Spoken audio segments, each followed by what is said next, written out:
Primero, cuando hablamos de la adolescencia, hablamos de un terreno de transición.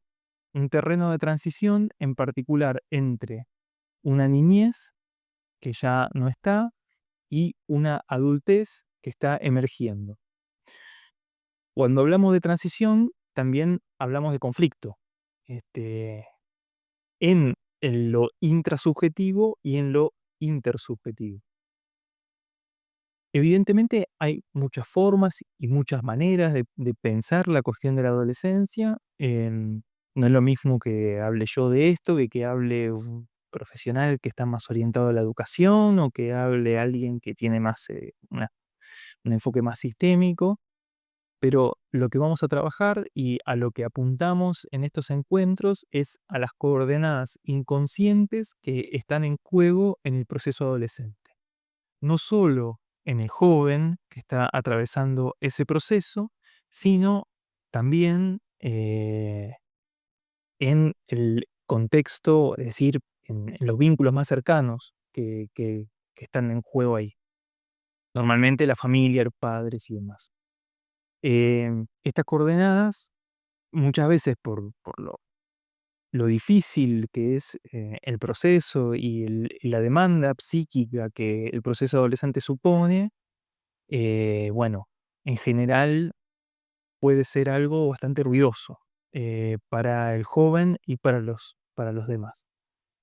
Seguramente hay algún padre y o padres, que están escuchando, así que seguramente lo que vayamos viendo evoque distintas cuestiones de la propia experiencia, y de la propia experiencia, obviamente, como adolescente, que, eh, todos hemos pasado por eso.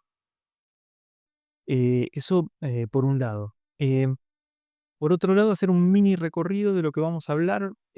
Hoy vamos a hablar de una película que se llama Mujeres del siglo XX, que es una película que yo la elijo, digamos, alguien por ahí ya Denise, que me conoce de ese tiempo, por ahí ya me escuchó hablar de esto en otro espacio. Es una película que a mí me gusta mucho, sobre la que he trabajado y que me parece que nos permite establecer las nociones básicas que después vamos a ir profundizando en los otros encuentros. Ahora me meto con la película, pero quiero hacer un mini recorrido de lo que vamos a ver en las 4 semanas. En el segundo encuentro vamos a hablar de una película que seguramente ya conocemos todos, que es Volver al Futuro, que es un peliculón y que cuando la empecé a pensar en los términos de que quien está en juego ahí es un adolescente, cambió completamente mi perspectiva de lo que estaba viendo. Y bueno, hay ciertas cuestiones que tienen que ver con la fantasía, y con el trauma, el incesto y demás que se ponen en juego y que me parece que la semana que viene vamos a poder profundizar sobre eso y que son herramientas que me parecen muy válidas a la hora de pensar lo que es la adolescencia. En el tercer encuentro vamos a hablar de Lady Bird, que es una película más chiquita, por ahí no la conocen tanto, que es una película sobre una madre y una hija. Las primeras 3 películas me di cuenta ayer que tienen lugar en California, costa oeste de Estados Unidos. Em, bueno, no sé, casualidades de la vida. Y me parece que hay ciertas cuestiones que tienen que ver con la relación entre padres e hijos, especialmente entre una madre y una hija, que es una relación muy particular la que tienen esos 2 personajes, que vamos a poder especificar cosas que en los otros ejemplos no se ve.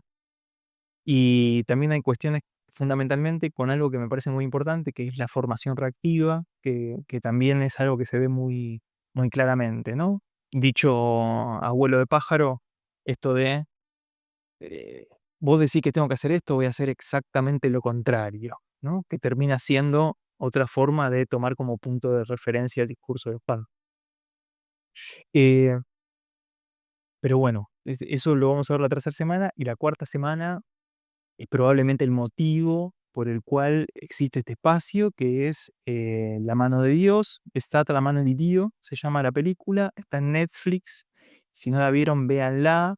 Un peliculón, una obra maestra sobre el duelo, la adolescencia y la sublimación. La sublimación es probablemente el tema más complejo para pensar con respecto a la adolescencia, porque es el tema que implica las cuestiones o las coordenadas más inconscientes que se ponen en juego y, bueno, eh, sin duda lo dejé para el final porque me parece que hay que hacer un recorrido antes de llegar ahí, antes de llegar a esa película. Véanla cuando tengan tiempo, si tienen Netflix y demás. Sí, Graciela, ¿querías decir algo? ¿Y cómo se llama la película, dijiste? En perdón, en Netflix la encuentran con el nombre que estoy escribiendo ahora, que está en inglés. Aparece también como La mano de Dios por ahí, no sé, depende en qué idioma tengan Netflix. Pero, Y una cosita que me pareció, la traducción literal es Fue la mano de Dios. Sí, disculpa. sí, perdón, para decir que estabas hablando del segundo encuentro. Yo, ¿sabes de qué lo pensé? De volver al futuro, no sé, capaz que la temporalidad del inconsciente. Sí, sí, o me Digo, de estar en estos momentos, ¿no? Que se viven en el presente y o lo llevo un paso más adelante, lo que decís vos, la atemporalidad del inconsciente. exacto. Pero lo más freudiano sería pensar que el in Oye, lo pensé desde ahí, digo, qué interesante. sí. Agradezco. Gracias. No, no, no, con nada. Me encanta. Yo creo que no sé, cuando yo empecé a pensar la película en las coordenadas, dije: "Ah, es un adolescente". ¿Vieron cuando, se encuentra con algo que dije: "No, no, no, no, es obvio", pero al mismo tiempo yo nunca la había pensado en esas coordenadas la película. Lo edípico y todo lo totalmente. Hablar, está todo ahí servido prácticamente. Bueno, la película de hoy es, Mujeres del siglo XX. Mujeres del siglo XX es una película, como les decía, que tiene lugar en California, más precisamente en Santa Bárbara. Es una película, un poco biográfica de un director que se llama Mike Mills, que narra cómo el vínculo, cómo era el vínculo de él con su madre. Hay otra película que se llama Beginners. Pasa que yo no lo sé escribir, Beginners, pero sería, después busco el nombre bien y se los digo, que si la quieren ver, porque nunca sé si es doble G o doble N, nunca lo entiendo, pero bueno, no importa, si alguien lo sabe, lo escribo. Que es del mismo director, gracias Daniela, muy atenta. Em, Peliculón con Ewan McGregor, una película chiquita, a veces medio tapada, que cuenta la relación de él con su padre. De la misma manera, el director hizo una película contando cómo fue el vínculo con su madre, una película muy, muy linda y muy clara con respecto, insisto, a las cuestiones centrales de la adolescencia. Hace poco estrenó una película que se llama Come On, Come On, Mike Mills, también muy, muy buena película, muy linda. Bueno, em, vamos a ver el principio de la película, así que la verdad es que no quiero decir nada antes que arranquemos. Si les parece bien, vamos con el primer recorte. Vamos a ver 4 recortes hoy de la película, mientras, entre recorte y recorte vamos a ir avanzando sobre la temática a partir de lo que se ve en el film. Esto lo digo para quienes se conectan por primera vez, el resto ya sabe cómo es la metodología. Em, Nada, lo ven todo adentro de la pantalla esta donde estoy yo, así que no deberían tener que hacer nada, ¿sí? Si cualquier duda, cualquier consulta me chatean, yo estoy acá conectado de este lado, ¿sí? Vamos con el comienzo de la película. Es un recorte de 3 minutos.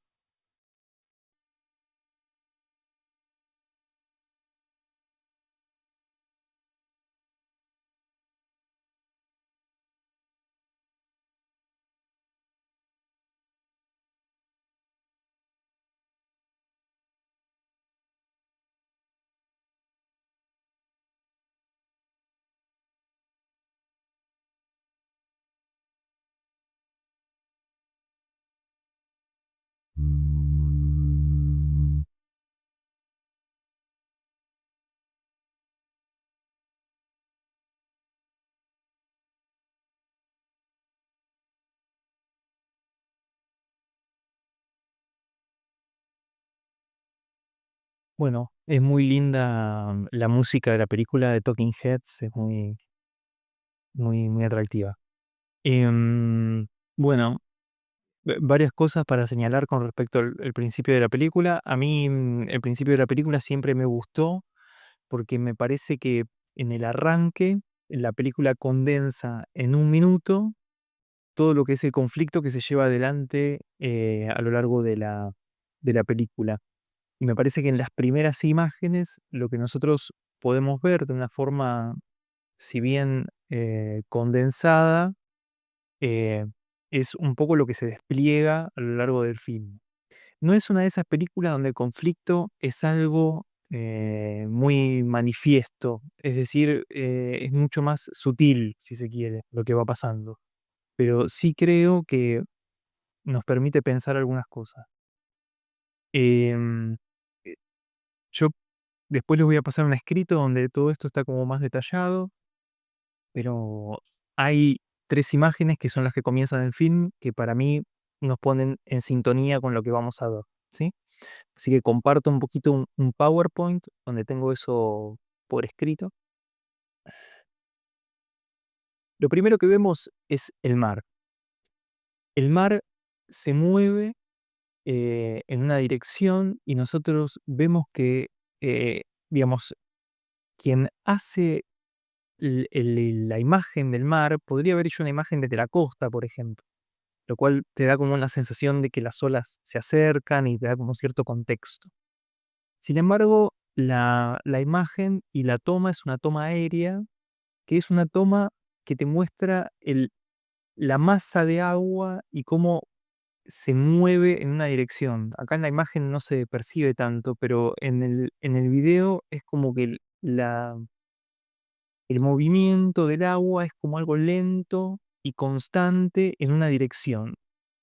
Este movimiento lento y constante en una dirección es para mí algo que pone de manifiesto, ya en la primera imagen de la película, lo que para nosotros es lo central de lo que vamos a ver, que es la cuestión pulsional. Cuando me refiero a lo pulsional, me refiero fundamentalmente a lo que yo les mencionaba y anticipaba antes, como las coordenadas inconscientes que están en juego en el proceso adolescente.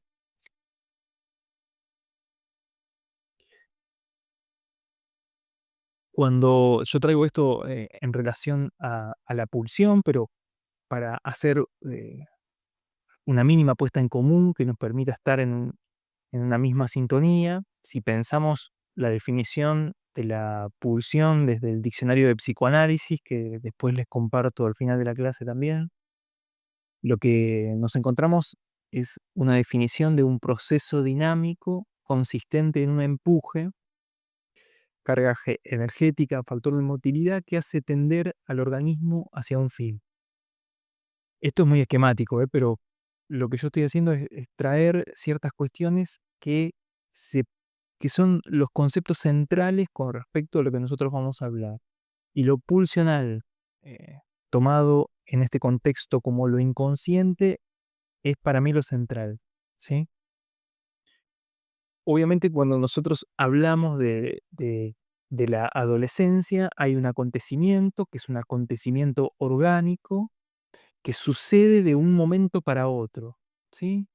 Y que es un acontecimiento que cambia el orden de las cosas y que marca un antes y un después en la vida del joven, ¿sí? En la vida del el sujeto que está atravesando ese proceso, que en la película es Jamie.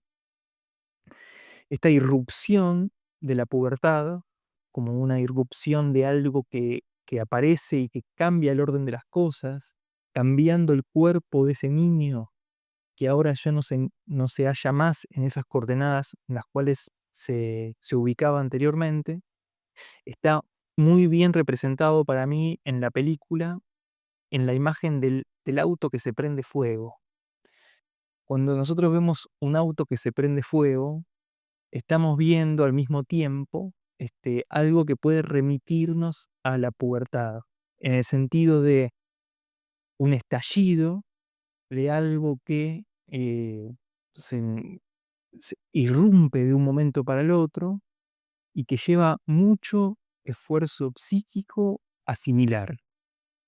Ese esfuerzo esa fuerza que hay que hacer en el aparato psíquico para asimilar esos cuerpos que cambian, ese real del cuerpo que hay que asimilar, es un cambio que conlleva eh, una serie de efectos, no solo en el joven, insisto, sino también en el contexto, y que son efectos eh, que bueno, que muchas veces son tan ruidosos como un incendio, ¿sí? Hay una frase que me gusta mucho a mí, que retoma un poquito de lo anterior también, prometo mandarles el PowerPoint. Con la llegada de la pubertad, este es un autor que trabaja adolescencia, con la llegada de la pubertad, el cuerpo infantil se transforma abruptamente en un territorio invadido y gobernado imperativamente por la sexualidad genital, ¿sí? Que estalla con la nueva oleada pulsional en las playas de la infancia. Es hermoso, es casi una poesía. Este, este estallido de la pubertad, que es lo que en la película podemos leer condensadamente en la explosión de este auto, que no es cualquier auto, la madre lo presenta al auto como: "Este es el Ford Galaxy con el que trajimos a Jamie del hospital cuando nació", ¿sí?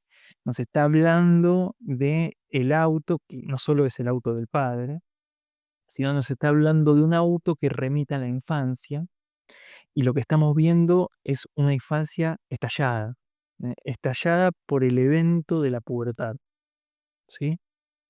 Estoy yendo un poco rápido por ahí, pero, ahora, hacemos una apuesta en común. Em, esta irrupción de la pubertad, este estallido de la pubertad el que Néstor Córdoba plantea como un estallido, que es una nueva oleada pulsional en las playas de la infancia, que nos remite un poco a esta cuestión de las olas como una representación imaginaria de la pulsión, de lo inconsciente. Es algo que de alguna manera nos pone en un sentido. En un sentido me refiero a un movimiento que va hacia una dirección. Ese movimiento es un movimiento que muchas veces es lento, como el mar, pero que es irreversible de la misma forma, ¿no? Las olas se mueven en una dirección y la adolescencia es un proceso que una vez instalado eh, va en un sentido, muchas veces arrasador con todo. Y bueno, y lo que para mí en la película está muy bien contado, es muy lindo, cómo esta secuencia termina con una imagen de ellos mirando el auto prendido fuego, que de alguna manera nos pone en sintonía con respecto a de qué se trata la película. Son, la película se trata de una madre y un hijo observando el estallido y la irrupción de la adolescencia, ¿sí? Si ustedes ven en la imagen, eh, está muy bien la foto y ellos están detrás de un vidrio y sobre el vidrio se ve sobreimpreso el auto, que no está en cualquier lugar, sino que está adentro del chico, que está para que sea más obvio, que te lo ponen con una remera roja, ¿sí? Y esta irrupción de la pubertad que nosotros vemos dentro de Jamie en esta imagen es lo que nos ubica la película como el contexto y lo que va a suceder y lo que de alguna manera podemos pensar como el esfuerzo psíquico que supone la asimilación del proceso adolescente y de los cambios en el cuerpo que supone eh, la pubertad. Entonces hasta acá tenemos tres cosas que para mí son centrales, que son el ABC, que es que hay un proceso inconsciente, que nosotros pensamos desde psicoanálisis, que está movilizado por la irrupción de la pubertad, y la irrupción de la pubertad como un proceso irreversible donde hay eh, una pérdida y hay algo a ganar, pero que no será encontrado sin un proceso previo. Estoy diciendo en otras palabras lo que es un duelo, ¿sí? Hay una pérdida de la infancia, eh, y hay una adultez que aún no ha acontecido. El proceso de la adolescencia es elaborar ese duelo, mejor dicho, esos duelos que acontecen en ese proceso y que requieren un esfuerzo de todos, insisto, ¿no? Vuelvo. Em, perdón, estaba en la mitad de la explicación. Le decía, ¿no? Lo primero es la pulsión, es decir, lo inconsciente, lo segundo la pubertad, y lo tercero es el proceso adolescente, que es la consecuencia entonces de ese movimiento. Todo eso está aplicado en 3 imágenes al principio de la película que cuando uno las piensa dice: "Ah, está clarísimo, está clarísimo". Bueno, ¿hasta acá estamos bien? Estamos todos, no perdí a nadie. Bueno, al que lo perdí no me va a responder, ¿no? Obvio.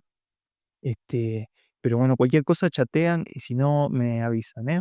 Yo tengo la posibilidad de seguir de largo. Me toma el tema porque es un tema que me gusta mucho.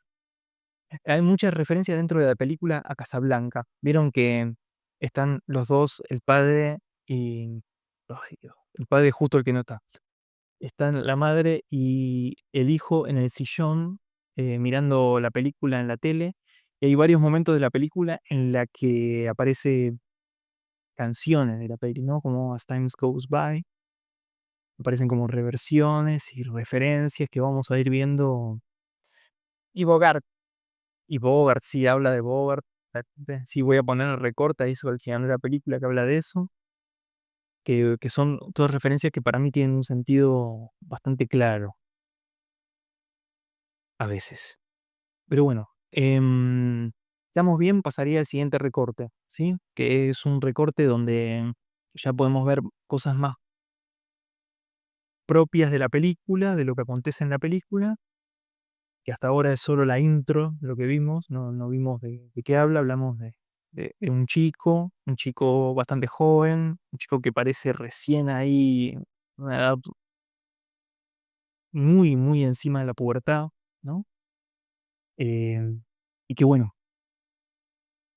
tiene su especificidad este chico y está contada muy bien para mí en este recorte que vamos a ver ahora, que es un recorte de unos 6 7 minutos más o menos, en el cual vamos a poder, insisto, avanzar sobre cuestiones más específicas de la peli y de la adolescencia, ¿sí? Que hasta ahora solo describimos,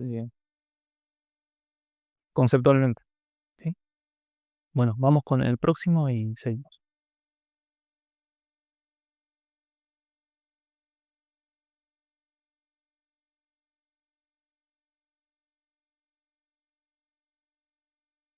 You breathe real hard, and another kid pulls on your diaphragm and you faint. You don't know what I'm feeling. Just tell me. Kid, you never tell me what you're gonna do. You just do it.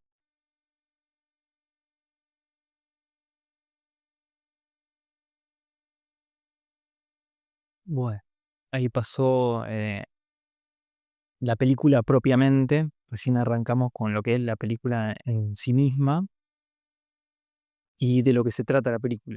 Yo les decía, anteriormente que por ahí la trama de la película no es una trama de mucho conflicto muy manifiesto, pero me parece que acá podemos como agarrar las cosas centrales de la película.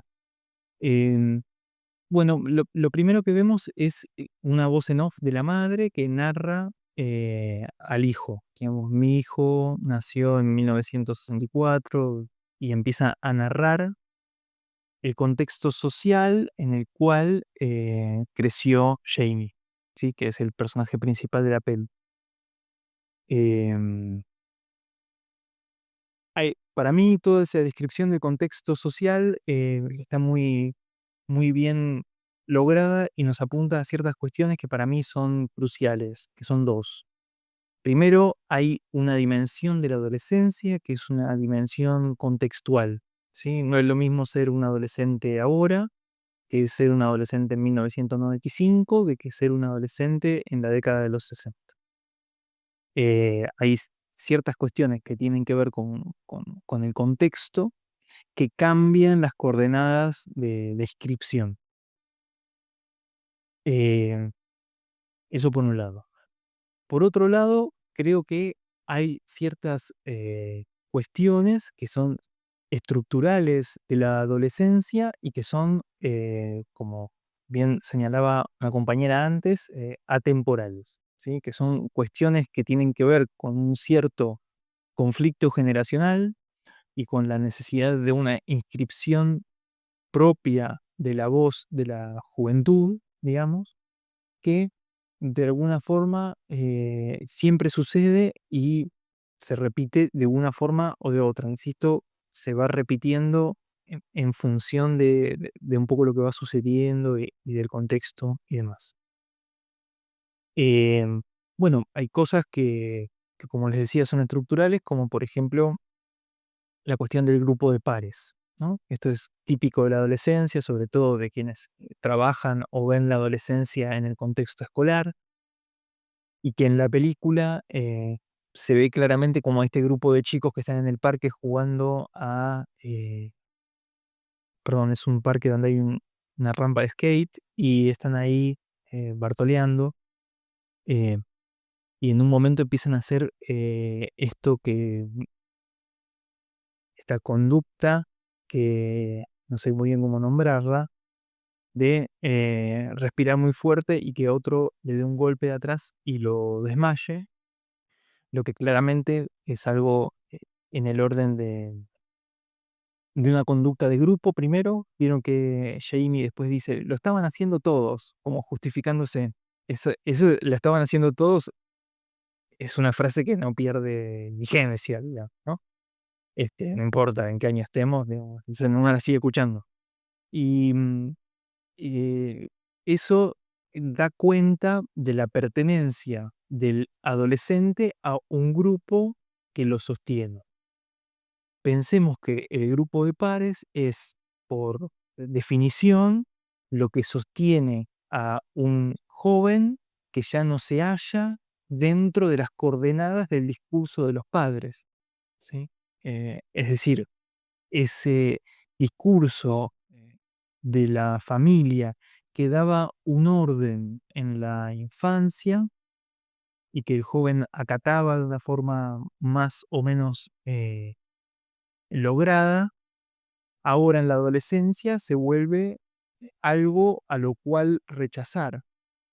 Y en ese movimiento, el grupo de pares forma, bueno, una instancia donde en principio quienes se encuentran en ese lugar están en la misma sintonía y por lo tanto tienen códigos propios, códigos que a veces se vuelven inclusive peligrosos. Lo que nosotros mencionábamos antes como la inscripción de una cierta experiencia subjetiva con respecto a la sexualidad en la pubertad, conlleva también una cierta experiencia con respecto a la muerte, que se inscribe en el mismo proceso, es decir, en el mismo momento de la vida. Esta eh, esta inscripción, a veces esta inconsciencia que hay sobre la muerte o sobre los riesgos en la adolescencia,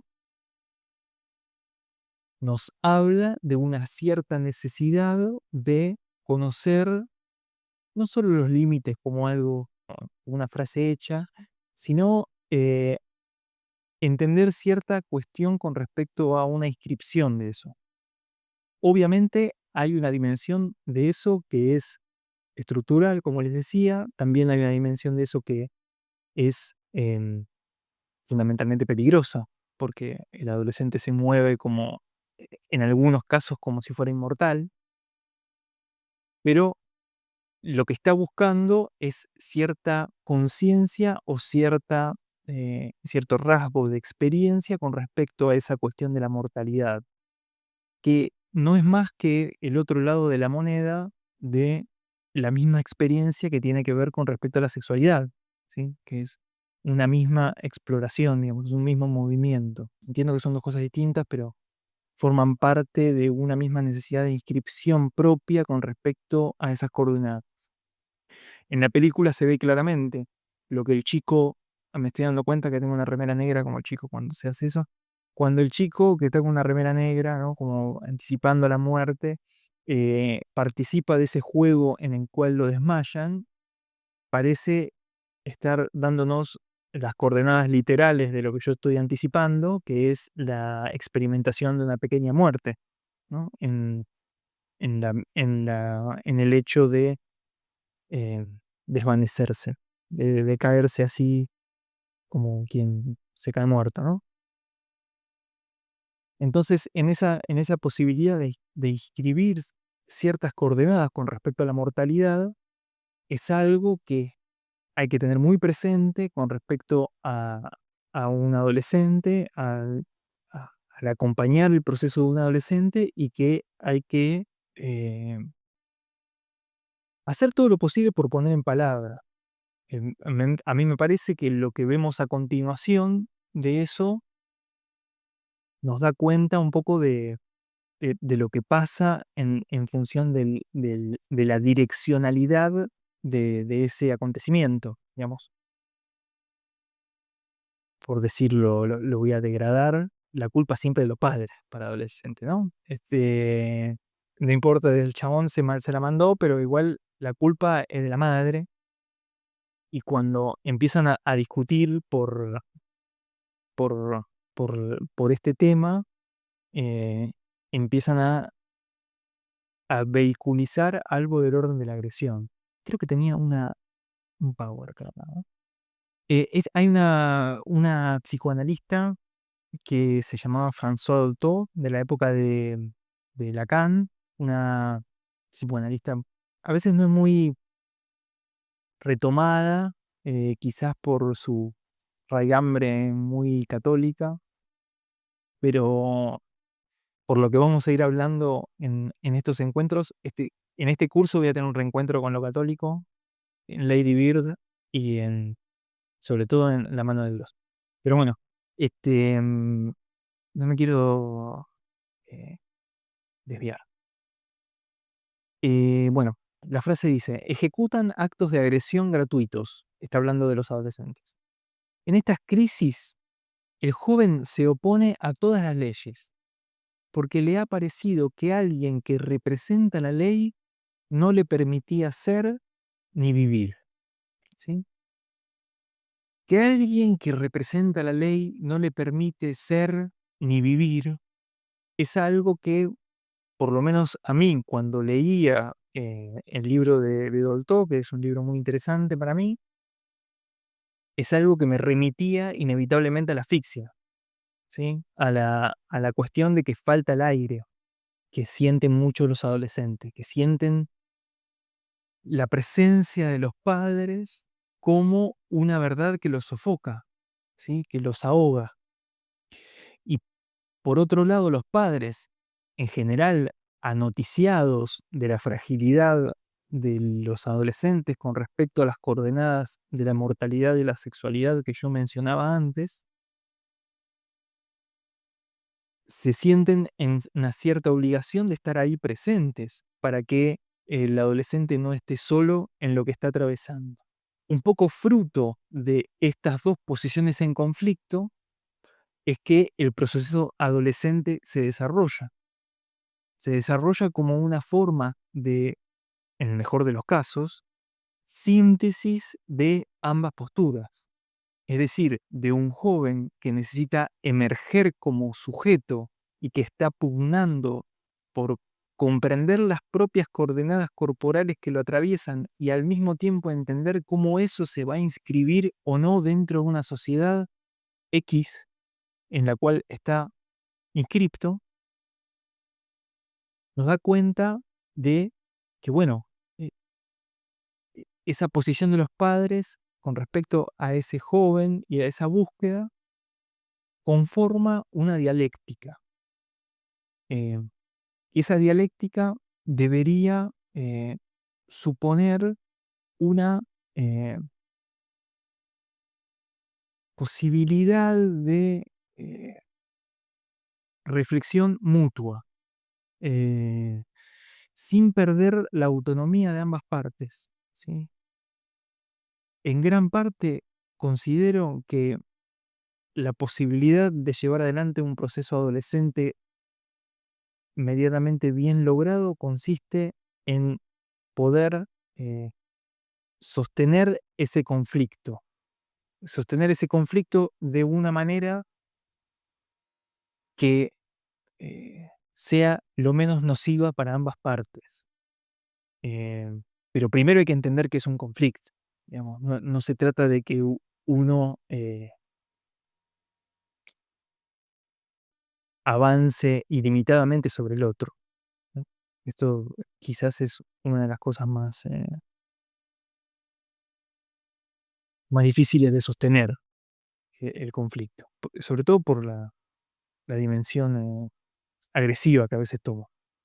Ahora, antes de darle la palabra a Graciela y saber si estamos todos en la misma sintonía, quería decirles que en el final de la película, en el final del recorte, perdón, en el final del recorte que vimos recién, lo que nosotros vemos es de qué se trata la película, ¿no? Que es la posición de la madre con respecto a convocar a estas mujeres del siglo XX, a que lo acompañen a él en el proceso de su adolescencia, ¿no? Que son estas dos chicas con las cuales ella habla, que son Abby y Julie. Estas dos chicas lo acompañan con respecto a lo que está viviendo, tratando de transmitirle una experiencia con respecto a lo que está viviendo. Y bueno, surgen ahí las preguntas, ¿no hace falta un hombre para criar nombre? Él le dice que no, estoy de acuerdo. Y, y bueno, nada, de eso se trata la película, ¿sí? Es tan simple y tan complejo como eso. Digamos, es una serie de experiencias, a veces quizás una película muy larga, pero son una serie de experiencias que tiene este chico con respecto a los adultos que lo rodean. Y estas dos chicas que forman lo que son estas figuras de relevo, podríamos decir, ¿no? Que son estos adultos o jóvenes adultos que tienen una importancia muy grande para el adolescente, tanto positiva como potencialmente negativa, ¿sí? Porque son esas figuras de relevo que aparecen como la posibilidad de poner palabra ahí donde el discurso de los padres empieza a flaquear, ¿no? O empieza, mejor dicho, a ser rechazado. Sí, Graciela, perdón, ¿quería decir algo? Yo quería terminar con eso antes de... Sí, sí, sí, no, por favor. ¿Se me escucha bien? Yo pensaba, no me quería quedar con esto, cuando vos hablaste del principio de la película que se ve el mar, ¿no? Más allá de la pulsión de muerte, a mí se me cruzó también el útero materno, ¿no? Esta pulsión que puja siempre por la muerte y por volver a este principio de nirvana, ¿no? Del útero, por los significantes que la madre le va dando al bebé cuando está en la incubadora. Digo, volver a esa posición, ¿no? Que el adolescente como que, me parece, no sé, se me ocurrió, capaz que es una locura lo que estoy diciendo, pero me dio como es al principio de la película también. Sí, estoy de acuerdo. em, Creo que hay ciertas cuestiones que tienen que ver vos mencionabas lo pulsional, como para mí es como un nuevo movimiento en, eh, en un sentido de independencia y evidentemente eso genera como cierta cuestión regresiva que en general no es manifiesto. Ningún adolescente dice quiero volver a ser un NIM, ¿no? No, no, no, pero No hay nada peor que le muestres algo infantil a un adolescente, casi como un Zul. ahora no, yo hablo de la parte inconsciente, ¿no? Esta pulsión que se va generando y de juegos agresivos, de estar siempre en el límite, ¿no? A eso decís. Es que sí, justamente lo que en realidad lo que genera todas estas cuestiones que yo estaba señalando y que vos también eh, seguramente viste con respecto a lo que hace el chico, no es más que un llamado a los padres, digamos, ese acting que él hace de hacerse desmayar, no es más que una forma de convocar al conflicto con la madre y poder decirle en la cara a la madre, vos me decís que yo me quiero morir, si la que se quiere morir sos vos, digamos, ¿no? Entonces, es como un movimiento paradójico de separación y alejamiento que en realidad es como un boomerang que vuelve al nido, como vos decís, o interpreto que querés señalar. Sí, sí, sí, sí, sí, sí. Gracias. No, no, por nada. Em, Perdón, Nazarena, y a propósito de esto que decías recién de lo que le dice a la mamá, pensaba, digo, qué desafiante someterse a la opinión de un adolescente, ¿no? Yo trabajo con adolescentes en escuela media y siempre es todo un desafío eso. Porque siento que es muy difícil, por eso me parece interesante la posición que adopta la mamá, como de ser muy honesta, ¿no? Con esto yo no puedo y necesito como otras manos que vengan en mi auxilio, porque siento que es muy difícil, entre comillas, engañar a un adolescente, ¿no? Como que están en un momento como con las antenitas muy, muy atentas y se dan cuenta de todo. Y creo que en definitiva a mí lo que a lo largo de los años de docencia, siento que lo que más me ha resultado es eso, como ser muy, tratar de ser muy, muy honesta y muy transparente, no estar en personaje en algún punto. Y siento que con los padres debe ocurrir un poco lo mismo, ¿no? Es como un desafío muy grande y a veces no sé, siento que esto que vos decías de los límites y de estar presente, pero estar presente con mucha honestidad, creo que no hay otro camino. es que em, la propia condición de búsqueda del adolescente es la de encontrar una consistencia al discurso propio.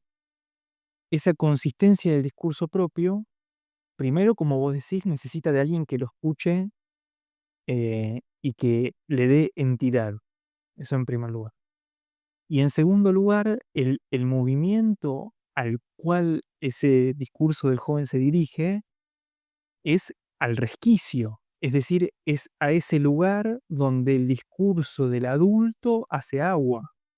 Es ese lugar donde los padres dicen una cosa a uno y la otra cosa al otro. Entonces los padres separados, la nena va y le pregunta una cosa al padre y le dice otra cosa a la madre. ¿No? Si papá me dijo tal cosa y como sabe que los padres no van a hablar, entonces se meten en el quilombo. Pero no se meten en el quilombo por una cuestión de malevolencia. Se meten en el quilombo porque es lo que les da una entidad propia a ese discurso que se está formando. Entonces, sobre todo, insisto, lo contextual es importante, sobre todo en una sociedad que hace agua como la nuestra, digamos, como la que nos toca vivir, uno no le puede transmitir una verdad cerrada a un chico. Yo cuando escucho cosas de adolescentes de colegios eh, muy rígidos, digamos, a mí es como que casi como que me dan risa, me quiero reír con el chico, porque digo, ¿qué quieren vender? Que el mundo es una cosa color de rosas y van a salir de la secundaria y no van a saber qué hacer, ¿no? Entonces, me parece que esto que señalás es justamente quizás lo más interesante como para que ellos puedan encontrarse con algo más real también, ¿no? Y puedan encontrarse con algo porque te lo detectan enseguida si estás careteando. O sea, no tiene ningún sentido cuando los docentes se ponen en una posición de decir no, porque las autoridades y qué sé yo. Para mí no funciona. Pero bueno, que yo creo también, eh, hablando del contexto actual, no me quiero ir con esto, pero muchas veces eh, ofrecer un discurso quebrado también tiene un efecto un poco angustiante en los jóvenes. Cuando vos le decís, no, mira, se está prendiendo fuego la mitad de Corrientes y la verdad que no sabemos cómo vamos a salir de la crisis y le debemos 50.000. La verdad que ni te calenté, parece que le está diciendo, ni te calentés en estudiar porque eh, la verdad es que es un discurso fundamentalmente deprimente, por decirlo de alguna manera. y que, bueno, digamos, no es que no tenga efectos, no es que no tenga efectos, digamos, tiene efectos que son de otra índole. Pero bueno, en todo caso habrá que ver, digamos, en cada caso qué es lo que pasa con eso. Pero bueno, no sé si te respondí. Creo. Sí, sí, igual era más un comentario que Estoy de acuerdo con vos. todo lo que decías. Pero sí, tal y cual. Eso del efecto como inverso que a veces ocurre con ciertos discursos muy rígidos también coincido. Bueno, la película se desarrolla dentro de estos avatares que el chico tiene, entre un poco la figura de relevo y el conflicto que eso supone con la madre. Esta chica Julie, que es la rubia, es una chica que bueno, está con él, pero no quiere estar con él sexualmente y él al mismo tiempo tiene como muchas ansiedades con respecto a esto. Y bueno, hay una secuencia que es la secuencia final, que para mí es muy clara con respecto a lo que la película tiene para decirnos. Y vamos a ver entonces ahora el final de la película. Eh, Voy a hacer como un resumen de lo que estuvimos viendo y un cierre. Y posteriormente a eso, bueno, voy a dejar unos minutos para que podamos intercambiar si ustedes tienen ganas y compartir algo de lo que les pareció la película o los recortes que vimos o lo que estuvimos hablando, digamos, de una forma un poco más abierta que lo que vimos hasta ahora. ¿Sí? Vamos entonces con el final de la peli. Este recorte dura unos 8 minutos, ¿sí? Para que sepan. Ah, pues. Sí. Julie just called me. They're in San Luis Obispo. She doesn't know where he is. She can't find him. I thought they'd help. Well, it just seemed like you couldn't deal with me anymore. No matter what the future brings as time goes by.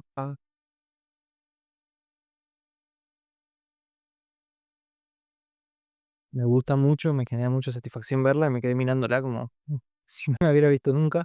La vi 500 veces.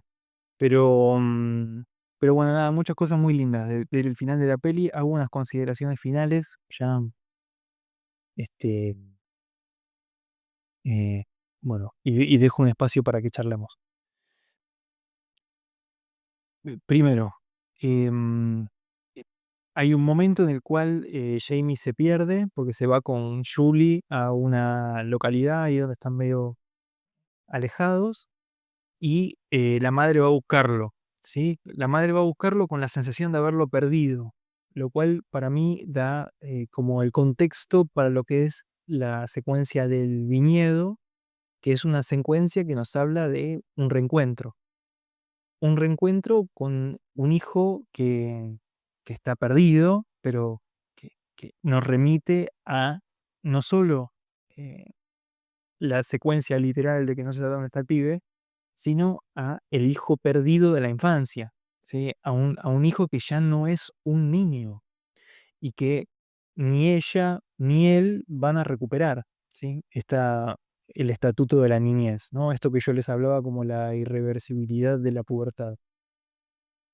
Y tiene una secuencia muy linda ahí donde ella le dice, bueno, pero yo le dije a las chicas que te ayuden porque la verdad que yo no sabía muy bien qué hacer. Y él le dijo, bueno, pero yo pensé que estábamos bien nosotros dos, ¿no? Y la madre pone una sonrisa de oreja a oreja y le dice, ah, bueno, está bien, si es así, pues sí, diría el chavo.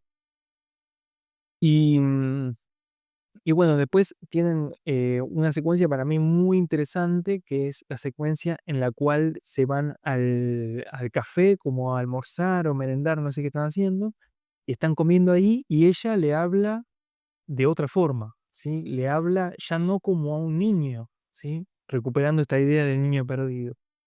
Y le dice no cualquier cosa, sino que le habla de lo que él pregunta, que es una pregunta por su origen, no cualquier pregunta. Le dice, ¿vos y papá alguna vez estuvieron enamorados?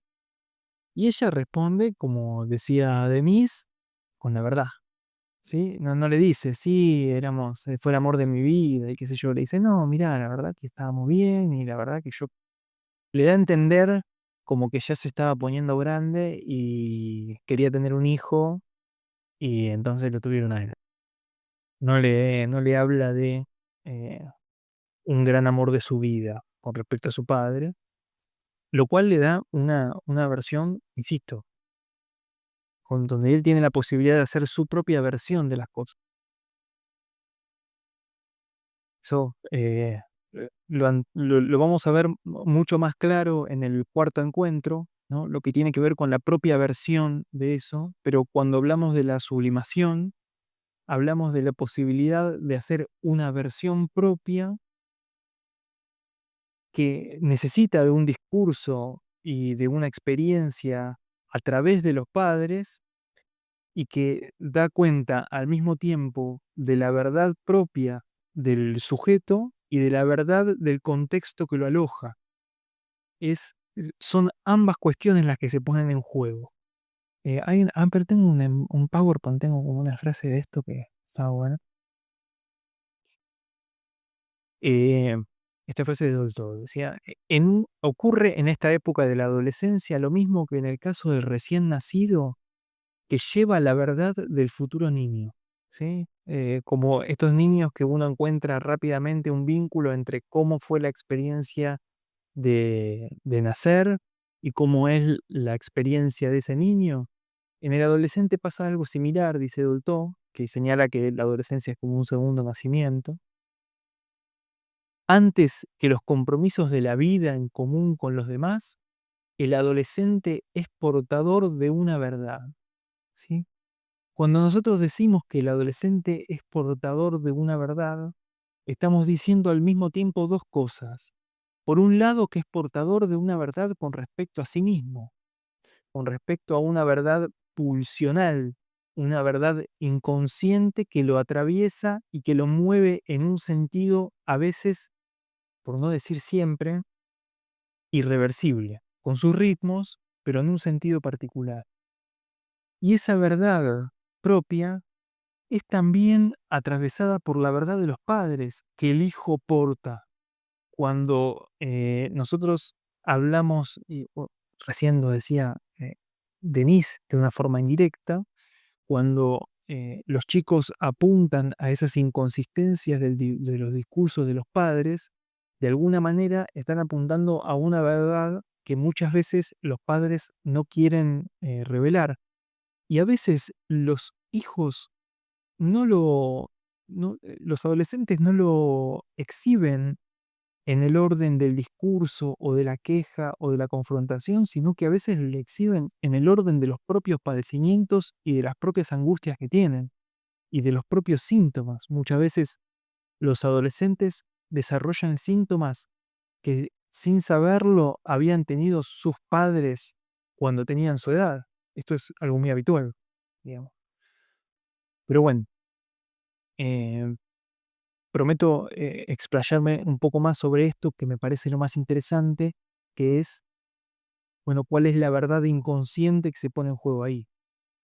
En principio, lo que podría señalar como una verdad que está, que tiene que terminar de ser dicha, lo puedo decir a través de la película. Em, Nosotros decíamos que había a lo largo de la película ciertas referencias a Casablanca. Quienes vieron la película lo habrán visto varias veces. En los recortes de hoy veían que estaba la madre con el hijo viendo la película. Después aparecen varias veces canciones, inclusive esa ahora en el final. Y como mencionaba, no llegué a pescar quién lo dijo, la madre hace referencia a Bogart. Dice, se pone a imaginarse ese amor eh, ideal, mejor dicho, ese amor perfecto que solo puede ser el idealizado, que es el amor que tendría en su fantasía con Bogart, con Humphrey Bogart, el protagonista de Casablanca, y que de alguna manera nos remite a la película de una forma muy directa. Em, lo hago muy conciso, pero supongo que la mayoría de nosotros vimos Casablanca, y si no la vieron, voy a contar el final, disculpen. Pero bueno, tiene como 80 años la película, si no la vieron todavía no la iban a ver. En el final de Casablanca hay un personaje que es el personaje de Humphrey Bogart, que es un personaje que se enfrenta con una dicotomía. ¿no? Tiene la posibilidad de quedarse con el amor de su vida, que es Ilsa, pero el precio a pagar por quedarse con el amor de su vida es irrumpir, intervenir sobre su destino y quitársela a otro hombre que es su esposo. En el final de Casablanca, muy conocido, lo que Humphrey Bogart decide es permitir que Ilsa, la hermosísima Ingrid Bergman, se vaya con su esposo a continuar la pelea por la Segunda Guerra Mundial y todo eso. En esa decisión, que bueno, tiene como infinitas análisis y interpretaciones, él lo que logra es la posibilidad de atravesar un duelo por esa mujer que él había perdido y que ahora pierde nuevamente, pero ya en sus propias coordenadas, y que, resumiendo, permite en él fundar algo del orden de lo nuevo. Eso es el final de Casablanca, es Humphrey Bogart dejando ir a Ilsa y fundiendo en esa posibilidad algo del orden de lo nuevo. En Casablanca sucede un poco lo mismo que le sucede a Jamie. Jamie, este adolescente que nosotros vemos a lo largo de la película, para llegar a ser un adulto, tiene que dejar ir a su madre, que es Dorotea, que es la que vemos que, al igual que en Casablanca, termina la película con ella yéndose en un biplano, en un avión. Entonces, de lo que nos habla o lo que nos indica al final de la película es que ese duelo que nosotros mencionábamos en un principio como ese duelo que significa la adolescencia, que en un primer momento es de alguna manera el duelo por esa infancia eh, a la cual no se puede retornar y por ese, sobre todo ese cuerpo de la infancia al cual uno no puede volver. Eso es solo una parte del duelo que supone la adolescencia. Hay otra dimensión del duelo que supone la adolescencia, que es el duelo por los padres de la infancia. Y lo que nosotros vemos en Casablanca y en Mujeres del siglo XX es que la posibilidad de dejar ir a la mujer que ama a Jamie, a la mujer que ama que es su madre, es la posibilidad de enfrentar algo del orden de la adultez. Toda la película parece como una gran despedida de la madre o una especie de homenaje. Vieron que al final dice, voy a tratar de decirle a mis hijos lo que fue su abuela, pero eso va a ser imposible. Todo parece como un gran homenaje y una gran forma de hacer un desprendimiento, ¿no? Un desprendimiento de esa madre que, insisto, es un objeto de amor en la infancia y que para que algo nuevo suceda, como en el caso de Humphrey Bogart en Casablanca, hay que dejar ir, como se va Dorotea en el biplano en el final de la película. Creo que las analogías con Casablanca van en el orden de ese sentido, ¿no? En el orden de dejar ir a esa mujer que uno ama y que es la madre, y que para que suceda algo del orden de lo nuevo hay que desprenderse.